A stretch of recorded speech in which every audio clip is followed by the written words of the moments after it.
Melanjutkan cerita pada episode sebelumnya, di mana pasukan Majapahit yang dibawa langsung oleh Dyah Halayuda untuk menyerang Patih Nambi sudah memulai penyerangannya di daerah Pajarakan.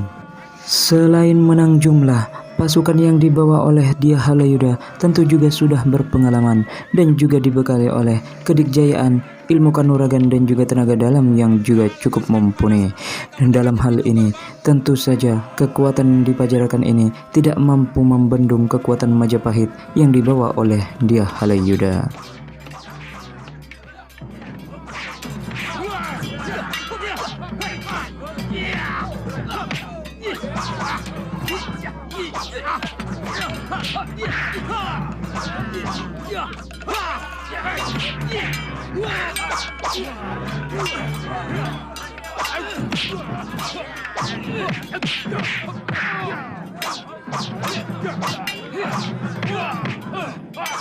Peperangan yang terjadi di Pajarakan dimenangkan oleh pasukan Majapahit yang dipimpin oleh Dyah Halayuda.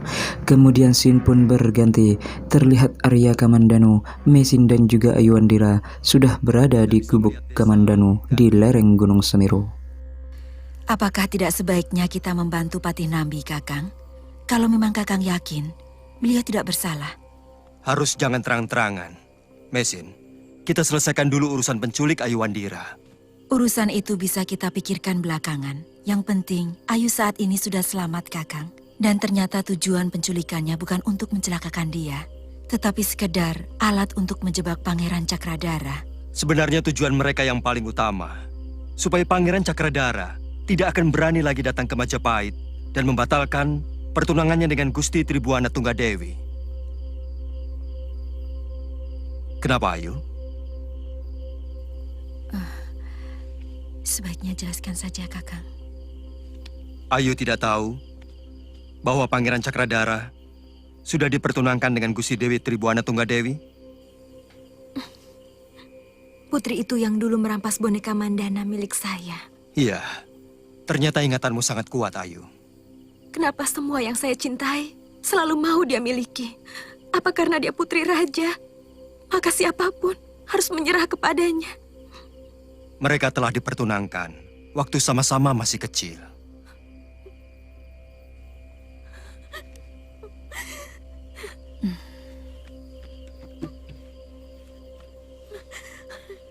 Ayu, ibu teringat ucapan kakekmu Maboye. Kelahiran, jodoh dan nasib, juga kematian sudah ditulis oleh Sang Pencipta langit dan bumi sebelum kita dilahirkan ke dalam dunia ini. Ikuti saja arus sungai ini, karena pada akhirnya kau akan sampai ke lautan.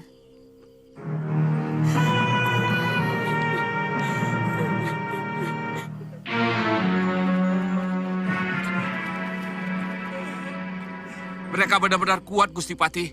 Hampir seluruh pasukan kami di Ganding berhasil dihancur leburkan. Kimade, Kisamara, gugur. Akhirnya Patih Nambi mendapatkan laporan yang menyedihkan itu. Pasukannya di Ganding dan juga di Pajarakan sudah musnah akibat serangan dari pasukan Majapahit.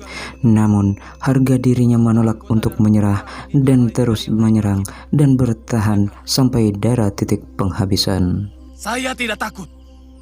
Meskipun ada 10.000 orang semacam itu, saya akan berperang habis-habisan. Kehormatan bagi seorang ksatria adalah gugur di medan perang, Gusti Patih. Kita wajib melawan mereka sampai sekalipun. Benar. Siapkan seluruh pasukan, supaya besok, pagi-pagi sekali, sudah berada di tempat pertahanan. Baik, Gusti. Hamba Gusti. Kemudian keesokan harinya, Arya Kamandanu dan juga Mesin yang sudah berniat untuk membantu Patih Nambi, mereka memulai perjalanannya dan tanpa sengaja mereka melewati sisa-sisa peperangan di desa Ganding dan juga Pajarakan. Mereka menduga pasukan Dyah Halayuda sudah semakin dekat ke Lumajang. Kemudian scene pun berganti, ternyata penyerangan di Lumajang sudah dilakukan oleh Dyah Halayuda bersama pasukan Majapahit yang dibawanya. Arya Kamandanu dan juga Mesin tentu telat datang ke medan pertempuran ini. Rupanya kalian juga jadi Yuda Jabung, dulu kita sama-sama menghadapi orang gelang-gelang Jabung. Dulu kepentingan kita sama, Majapahit merdeka. Sekarang kita berbeda. Kau sudah terlalu lama berkuasa, Nambi. Pikiran picik. Kalian.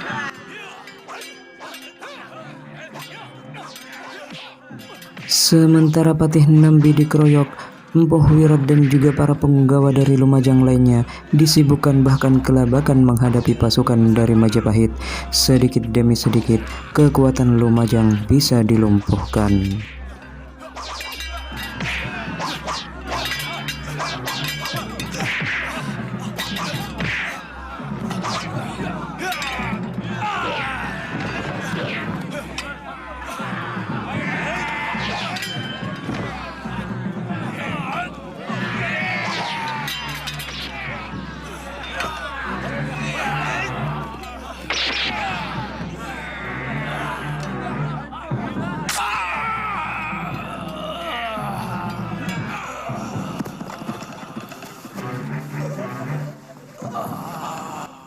Akhirnya, Patih Nambi, sang pahlawan besar Majapahit, orang yang begitu tinggi jasanya kepada Majapahit, harus gugur di ujung pedang karena fitnah dia Halayuda.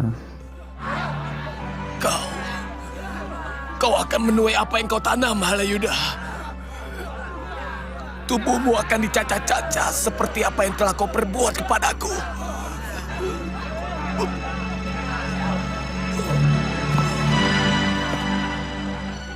Selama ini kamu terlalu melecehkan aku, Nambi. Ternyata otakmu tidak lebih jauh dari pandangan matamu. Karena pemimpin tertingginya telah gugur, orang-orang dari Lumajang itu lari tunggang langgang. Kemudian Sin pun berganti. Arya Kamandanu dan juga Mesin, ia baru memasuki daerah Lumajang dan hendak beristirahat dulu di sana. Sebaiknya kita istirahat di sini.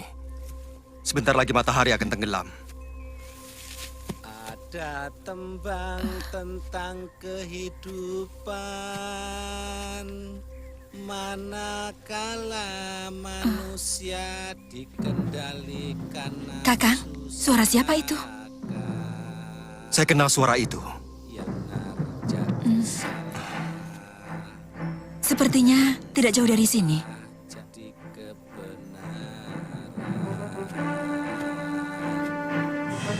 Semakin berkuasa, semakin edan.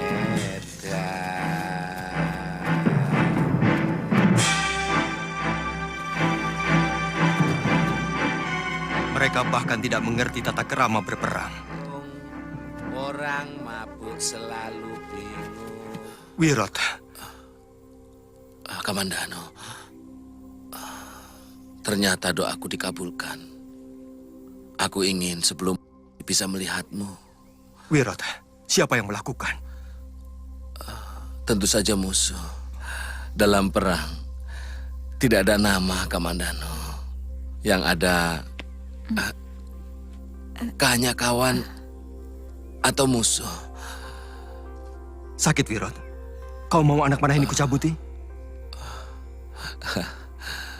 Gusti Nambi juga gugur di sini, Kamandano. Nanti akan kucari jenazahnya. Mau kau menolongku, Kamandano? Sudah seharian aku menahan sakit. Aku sudah tidak tahan, Kamandano. Ambilkan jimat panjang umurku di lepatan angkin.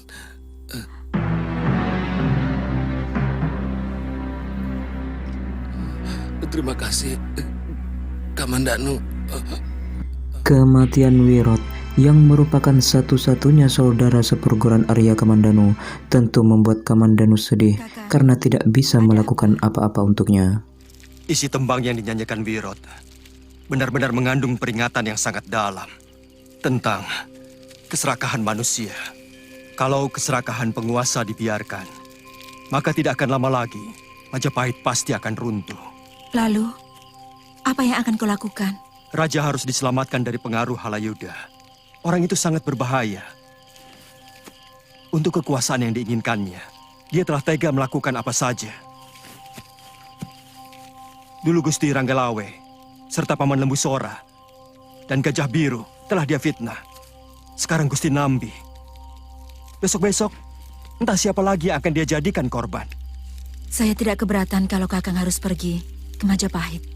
Bagaimana dengan niatmu untuk memberi pelajaran kepada penculik Ayuwandira? Masalah itu menjadi sangat sepele dibandingkan dengan niat Kakang untuk berjuang menyelamatkan sebuah negara. Mei, Bukankah kita berdua adalah sepasang pendekar penumpas kejahatan?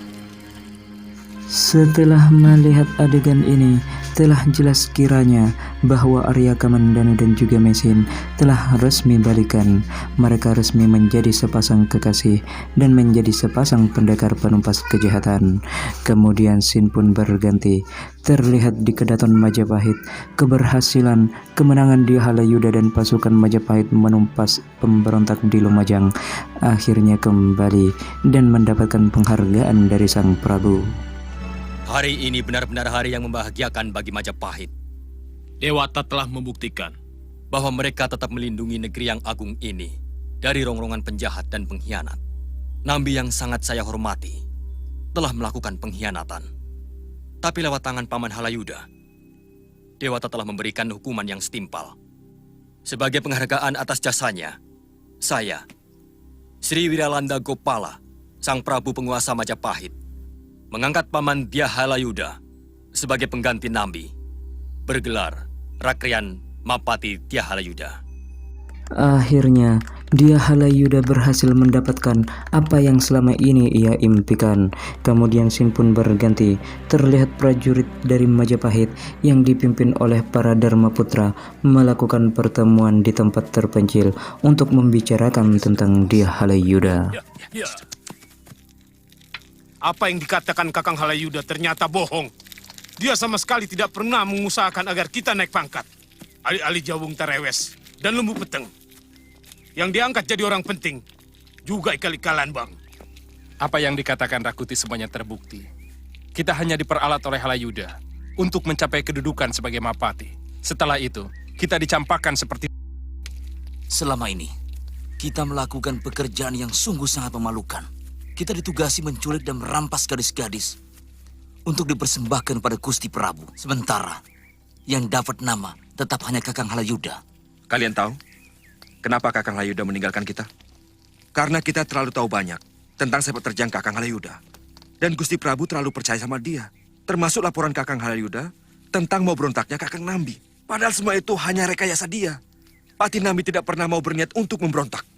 Tapi, menurut Mandana dan Lasem, katanya memang Pati Nambi tersinggung pada Gusti Prabu. Itu bohong. Saya dan Rasemi ikut dalam pembicaraan dengan Pati Nambi. Juga Lasem, Mandana dan Pawagal. Mereka tahu bagaimana Kakang Halayuda berani mengadu domba antara Pati Nambi dengan Gusti Prabu. Kepada Pati Nambi dikatakan kebijakan Gusti Prabu mencela-mencele. Sementara itu kepada Gusti Prabu, Kakang Halayuda mengatakan bahwa Pati Nambi mulai seenaknya menjalankan tugas. Sampai kepada fitnah bahwa sang Pati yang bijak itu mau memberontak. Obrolan Rakuti, Rasemi dan juga para Dharmaputra lainnya tanpa disadari juga didengar oleh Telik Sandi Dia Halayuda. Kemudian Telik Sandi itu melaporkan apa yang dia dengar kepada Dia Halayuda. Tentu hal ini membuat Dia Halayuda marah dan membuat siasat baru untuk menyingkirkan orang-orang yang menjadi duri baginya. Ampun Gusti Prabu. Dharma Putra yang hamba tugaskan semakin... Memang, saya bisa mengerti bahwa mereka pun butuh hiburan. Tapi maksud hamba, utamakanlah kepentingan Gusti Prabu. Saya tidak mengerti maksud Paman. Seperti Rakuti, bahkan Ratanja, mereka malah mengambil yang tercantik, yang mestinya lebih patut dipersembahkan kepada Gusti Prabu. Mereka sudah berani mengambil milikku. Berkali-kali hamba memberi nasihat, tapi tidak pernah digubris. Terkadang hamba malu kepada Gusti Prabu, seolah-olah tidak mampu memimpin bawahan. Undang mereka semua ke rumahku nanti malam. Saya ingin tahu, seperti apa garis yang mereka rebut dari Puri Kapopongan.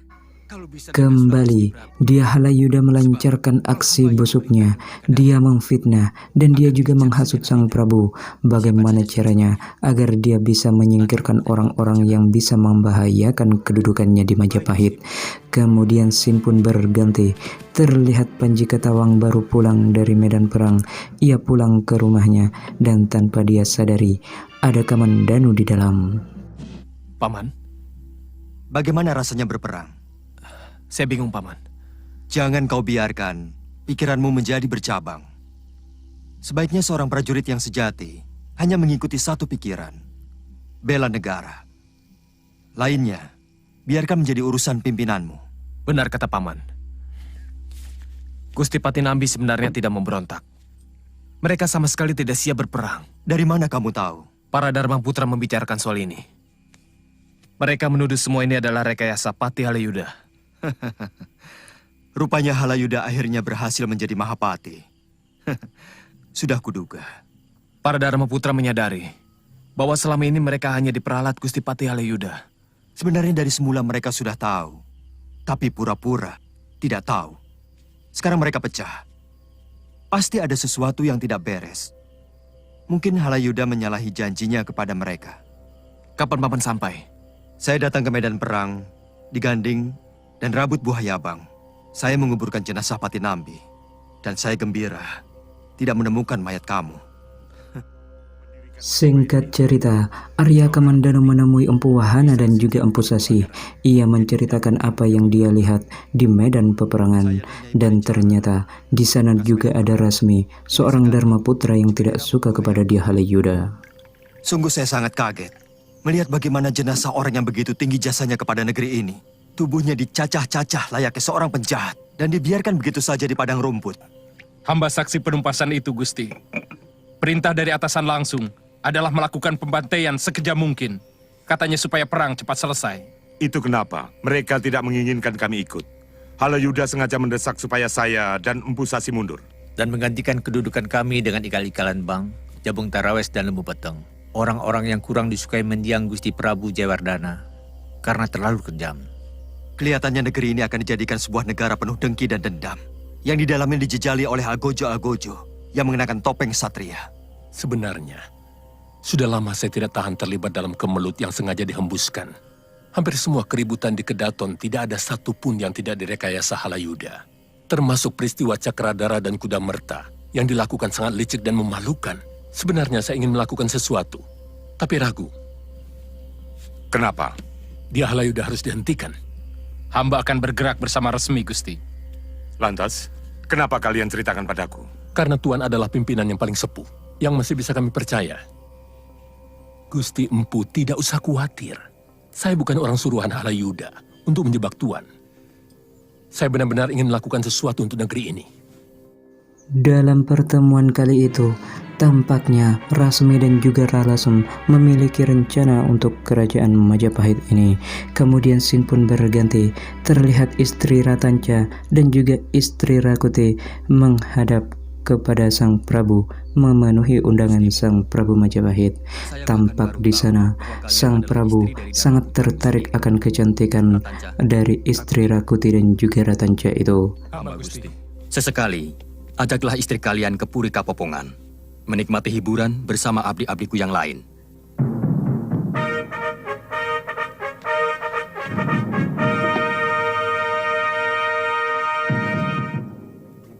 Hamba Gusti Prabu. Ratanca dan juga Rakuti beserta istri mereka merasa kurang nyaman atas tingkah Sang Prabu. Seolah-olah Sang Prabu juga menginginkan istri mereka sebagai selir di Puri Kapopongan. Kemudian scene pun berganti. Kakang, apakah mereka mau berontak? Mereka belum sampai ke sana. Mereka serba sulit.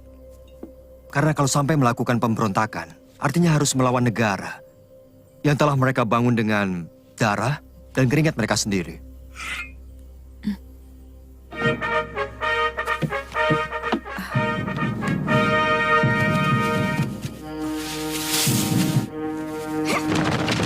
Mata-mata yang pasti adalah orang-orang suruhan dari kaki tangan dia Halayuda telah menemukan tempat persembunyian Arya Kamandanu.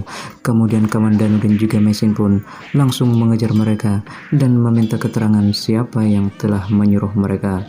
Namun sayang, tidak sempat ditanyai, salah satu di antara mereka berhasil kabur. Tempat kita sudah diketahui. Untuk sementara kita harus menyingkir. Pasti ada yang menyuruh mereka. Dia berhasil lolos ke perkampungan waktu saya kejar.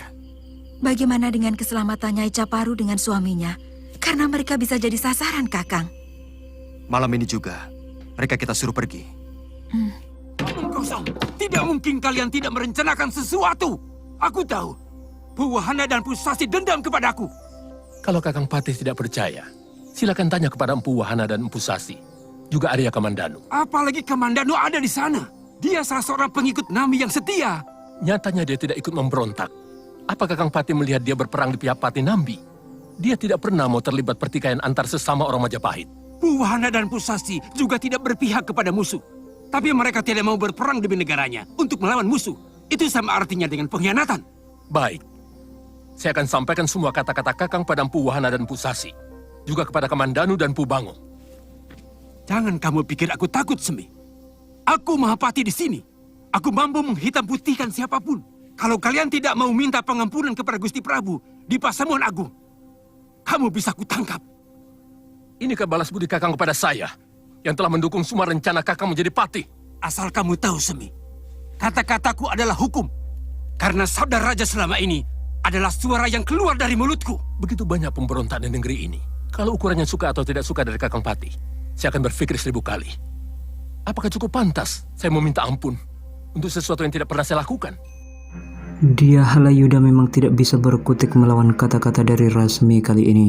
Tapi bukan dia Halayuda namanya jika dia tidak menemukan cara licik untuk menyingkirkan Rasmi. Kemudian Sin pun berganti. Selepas percekcokannya dengan dia Halayuda, ia langsung menemui sahabatnya yaitu Rakuti untuk menceritakan apa yang terjadi kepadanya. Ada apa, Semi? Halayuda menuduhku berkomplot dengan Puwahana, Empu Sasi dan Kamandanu mau melakukan pemberontakan. Begitu gampang dia menuduh orang. Aku disuruh minta ampun kepada Gusti Prabu pada Pasamuan Agung nanti. Terus? Aku tidak akan melakukan perbuatan konyol itu. Ini tuduhan yang paling keji dari Kakang Halayuda kepadaku. Terpaksa aku akan melakukan apa yang dia tuduhkan itu. Kamu mau memberontak tanpa rencana dan persiapan, Semi. Ini menyangkut harga diri, Rakuti. Tidak ada pemberontakan yang berhasil tanpa perencanaan yang matang. Sia-sia, Semi. Tapi setidaknya peringatan bagi anak cucu kita. Kesemena-menaan harus kita lawan. Kau mau membantu aku, Kuti? Mungkin kita mempunyai niat yang sama. Saya juga sudah tidak tahan pada kesemena-menaan Gusti Prabu dan Tuan Halayuda. Aku juga mau memberontak. Tapi untuk menang. Untuk merebut tahta Majapahit. Bukan untuk melakukan perlawanan yang sia-sia. Bukan sekarang waktunya yang tepat, Semi. Paling cepat setahun lagi. Supaya segalanya akan lebih siap. Terima kasih, sahabatku.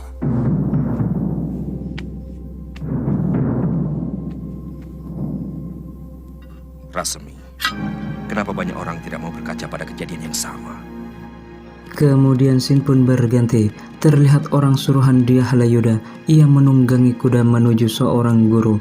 Orang yang telah ia suruh memata-matai Arya Kamandanu dan gagal karena kesaktian Arya Kamandanu. Apalagi yang kau inginkan, Kuragada? Keempat adik seperguruanmu tewas dengan sia-sia, bukan? Saya salah perhitungan, Guru. Saya tidak mengira ternyata kedua pendekar itu sangat tangguh. Omongan apa itu? Katak dalam tempurung. Siapa yang tidak tahu kedikdayaan Arya Kamandanu? Empu yang paling masyhur seperti Tong Bajil sekalipun dapat dia kalahkan. Apalagi kurcaci macam kalian. Maafkan saya, Empu. Ini semua kesalahan saya. Siapa kamu? Apa urusanmu dengan murid-muridku? Saya Rakai Kembar, Empu. Saya yang meminta tolong anak buah Kuragada. Sebenarnya hanya untuk mengawasi Kamandanu. Tapi mungkin mereka kepergok. Sehingga terjadi hal yang tidak kita harapkan. Saya tidak akan mendiamkan kematian 4 orang murid saya. Arya Kamandanu harus bertanggung jawab. Tapi Kamandanu tidak sendirian, Guru. Dia bersama seorang pendekar wanita yang linuih kanuragannya. Kelihatannya dia orang seberang. siapapun dia. Tampaknya Arya Kamandanu akan segera melawan musuh yang tidak pernah ia sangka. Kemudian scene pun berganti.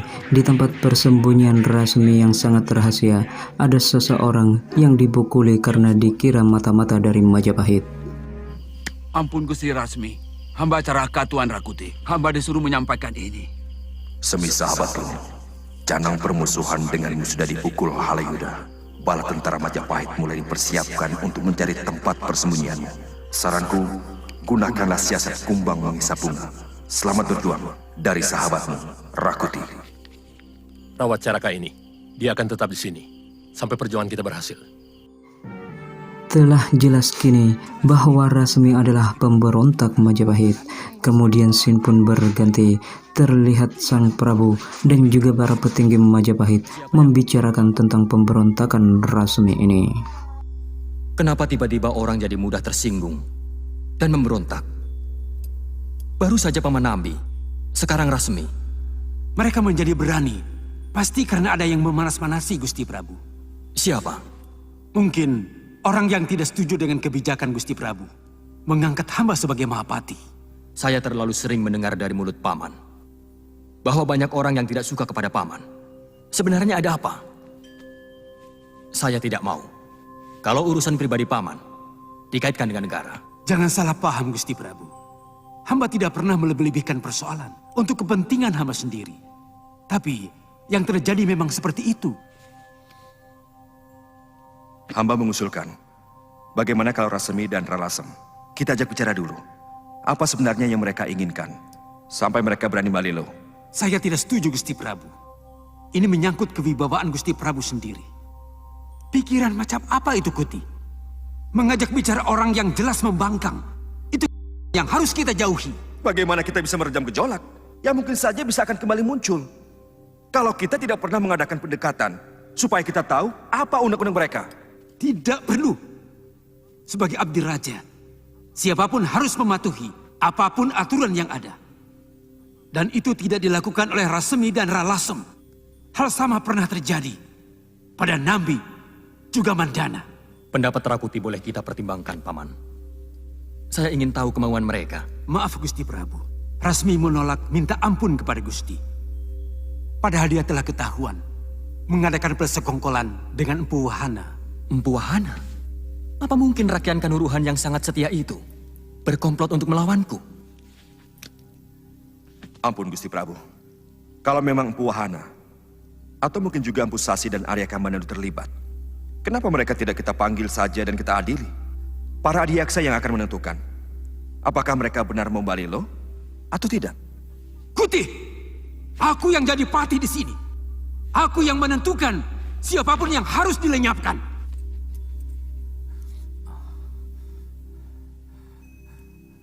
Tentu saja tidak dengan perbuatan semena-mena. Karena saya tahu Wahana dan Sasi adalah orang yang pernah berjasa kepada Majapahit. Dia Halayuda tampak sangat kesal kepada usulan yang Rakuti berikan, di mana Rakuti memberikan usul itu dengan niat memang untuk menyudutkan dia Halayuda. Kemudian scene pun berganti, terlihat Mesin dan juga Arya Kamandanu yang sedang berkuda. Kamandanu, kamu harus membayar hutang nyawa keempat muridku yang kamu bantai. Nanti dulu, kita belum saling kenal. Dan kalau aku harus membayar nyawa, maafkan saja. Nyawaku cuma satu, dan tidak akan pernah kubayarkan kepada siapapun. Roda muka tidak akan pernah bisa mengampuni kelancanganmu.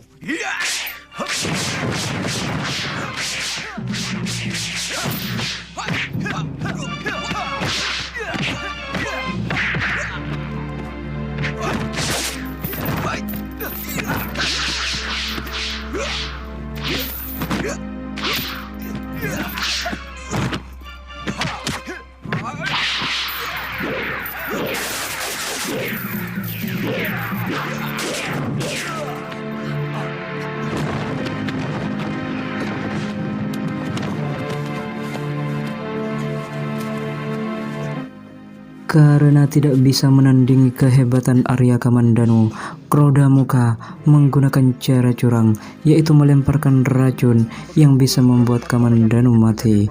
Untung saja ada mesin di sana yang langsung memberikan obat penawar agar Arya Kamandanu selamat dari sekaratnya itu. Tadi dia sebut namanya Krodamuka. Umurnya seusia guru. Kalau tidak salah dia pendekar dari lereng Gunung Kelut atau Gunung Kamput. Dia bermusuhan dengan Guru Ranubaya. Saya kurang tahu. Mungkin pernah berseteru. Tapi ilmu yang dimilikinya sangat jahat, Kakang. Hanya yang menggunakan racun untuk senjata. Agaknya kita akan menghadapi musuh-musuh yang tangguh, Mesin. Kemudian scene pun berganti. Terlihat prajurit Majapahit yang dipimpin oleh Dia Halayuda menggeledah seisi rumah Rasmi. Tidak ada Gusti Patih. Bawa masuk pembantu rumahnya. Iya. Kemana Rasmi? Hamba tidak tahu, Gusti. Sungguh. Siapa saja yang sering ke sini? Banyak, Gusti. Tapi tidak ada satupun yang hamba kenal. Bohong! Sungguh, Gusti. Tekan dia dengan cara apapun, supaya mengaku. Dan bersambung, saksikan kelanjutan kisah Tutur Tinular Arya Kamandanu di channel kesayangan kalian, Herman Studio. Terima kasih sudah nonton, jangan lupa like, komen, dan subscribe. Sampai jumpa di video selanjutnya.